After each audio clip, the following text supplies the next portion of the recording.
Today's tech news moves fast, but understanding it shouldn't be hard. That's why Snarful Solutions Group brings you Connecting the Dots, where we break down what's happening in tech and why it matters to you. Now, let's dive in with your hosts. Hello and welcome, everyone. I'm Alex. And I'm Morgan. Thanks for joining us. It is Wednesday, January 7th, 2026. We are coming to you live from Sacramento, California. That's right. And the weather here is starting with some patchy fog, but it should clear up to be mostly sunny with a high of 56. A little chilly to start. Meanwhile, across the country, we're seeing some heavy snow out in the Cascades and Rockies, a wintry mix in the Northeast. And some pretty high winds down in the Southern California mountains, so a little bit of everything. And a quick look at the markets for you.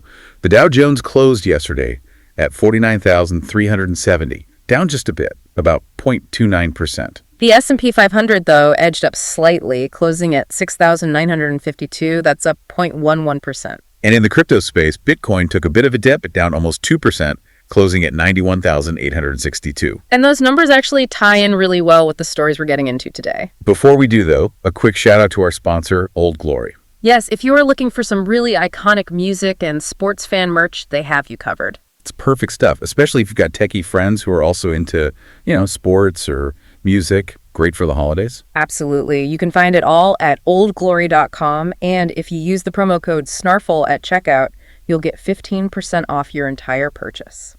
All right, let's get into our Morning Star. First up, we have a huge story brewing right here in our backyard. Oh, this is a big one. It's this proposed 5% one-time billionaire wealth tax. The 2026 Billionaire Tax Act, I think, is the official name. That's it. And it is a really radical idea. It's a 5% tax on the entire net worth of California's roughly 200 billionaires. Whoa, entire net worth. So not just their income. No, that's the key. All assets minus all debt. And the idea is to raise an estimated $100 billion over 5 years. $100 billion. To offset cuts to things like healthcare and education. Exactly. Yeah. But it's causing a bit of a panic. I can imagine. So you're already seeing the reaction. Oh, absolutely. Yeah. We saw reports that Google co-founder Larry Page moved a significant chunk of his assets to Delaware at the end of last year. So he's getting ahead of it, trying to change his residency status before that January 1st, 2026 cutoff. Precisely. And he's not alone. You have guys like David Sachs and Y Combinator's CEO Gary Tan who are arguing this will cause I think stampede was the word he used. A stampede of entrepreneurs and capital right out of the state. Right. The argument is it will kill innovation, kill jobs. Even Governor Newsom is against it, worried it'll cause a race to the bottom. Which makes sense. Capital can move anywhere. Why stay and pay that tax when you can just move to Nevada or Texas? And that's the conventional wisdom.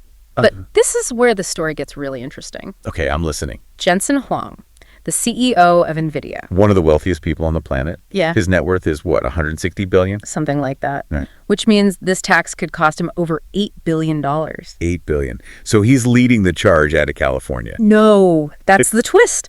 He said he's perfectly fine with the tax, hasn't even thought about it once. Wait, what? Why? One reason, the talent. He said the Silicon Valley talent pool is completely unmatched, and for him, that access is worth more than the billions he'd saved by leaving. So for him, human capital is more valuable than financial capital. That's the entire debate in a nutshell, is the concentration of brilliant engineers and innovators that you just can't find anywhere else worth an $8 billion price tag. That is a fascinating trade-off. It's like a real-time experiment on what truly drives an economy. Exactly. And speaking of what that talent pool is building... That takes us right to our next story. Google's big move in the AI arms race with Gemini 3. Right. And they've put their DeepMind CTO, Kore Kavakoglu, into this new role as chief AI architect. His whole job is to connect that frontier AGI-level research directly to the products you and I use every day. And it seems to be working, because we heard that OpenAI Sam Altman declared a code red after Gemini 3 was released back in November. Yeah, that tells you this isn't just a small step forward. This is a genuine competitive threat. So what's the big deal? What makes Gemini 3 so different? It's the multimodal understanding. It's not just about text anymore. Okay, so it can handle more than just a written prompt. Way more. We're talking video, images, huge PDF documents. It can process and understand all of them at the same time. It's what makes a tool like Notebook LM suddenly feel, magical. And I saw the phrase agentic behavior being thrown around. What does that mean in practical terms? It means that AI can act on its own to complete complex tasks. So, say you give it a messy spreadsheet and tell it to create a chart. Okay. It doesn't just write the code to do that. It writes the code, runs the code, sees an error, debugs the error by itself, and then reruns it to give you the final chart. Without any more input from me. Without any more input. It's moving from a tool that suggests things to an agent that executes things. Wow. That's a huge leap. And this is all possible because of what they call their full stack advantage. That's the key. They control everything. The DeepMind researchers, the in-house TPU chips they use for training, the cloud hosting, and the final integration into apps like Search and YouTube. So there's no friction. When a new model is ready, it's just ready. Exactly. They dropped Gemini 3 into Google Search in AI mode on day one. Billions of people could use it instantly. An opponent like OpenAI has to coordinate with Microsoft for cloud space, buy chips from Nvidia. It's just a slower process. But Google still has a massive problem, right? The Kleenex effect. That is their biggest hurdle. For most people, AI is ChatGPT. It's become the default verb. So even if Google has the better tech, they have to retrain an entire population's habits. And that costs billions in marketing and can take years. It's a huge branding moat that OpenAI has built, and technology alone can't just erase it. It seems like their strategy is just to keep pushing out superior features and prove their value one user at a time. I think that's exactly it. All right, let's pivot from the future of AI to a recent chapter of Web3 closing. Our last story is about Nike. Yeah, this one is interesting. Nike quietly sold off its digital subsidiary, RTFKT. You pronounce it Artifact. RTFKT. Yes. This was their big NFT and digital fashion play, right? It was. They bought it back in 2021 at the absolute peak of the NFT craze. The sale happened on December 16th of last year, pretty quietly. And this comes after they already shut the unit down in early 2025. Right. This is really just the new CEO, Elliot Hill, cleaning house. He's refocusing on the core business shoes, apparel, and partners like Dick's Sporting Goods and Foot Locker. The Web3 experiment is officially over. It seems to fit the broader trend. We've seen NFT marketplaces shut down, big conferences get canceled. The hype is gone. For sure. And Nike confirmed they're not abandoning digital completely. They're just sticking to partnerships with like Fortnite and EA Sports. Okay, so a corporate restructuring, selling off a non-core asset.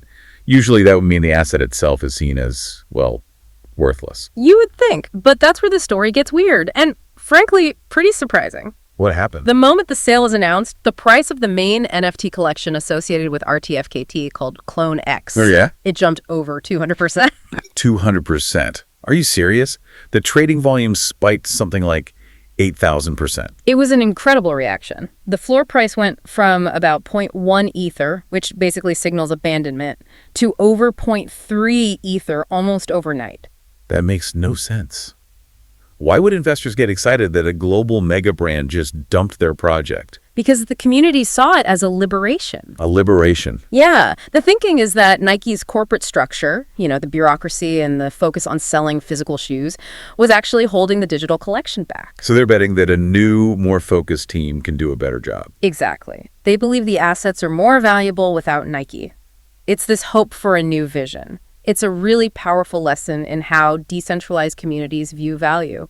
Sometimes corporate backing isn't a benefit, it's a burden. That is completely counterintuitive, but it actually makes a lot of sense in that world. Before we wrap things up today, we also want to thank our sponsor, Skony. If you're a golfer, you need to check them out. Skony is the premium golf shoe store focusing on incredible style and performance. They've got amazing gear. Just head over to skona.com and be sure to use the promo code SNARFL at checkout for 15% off your entire purchase.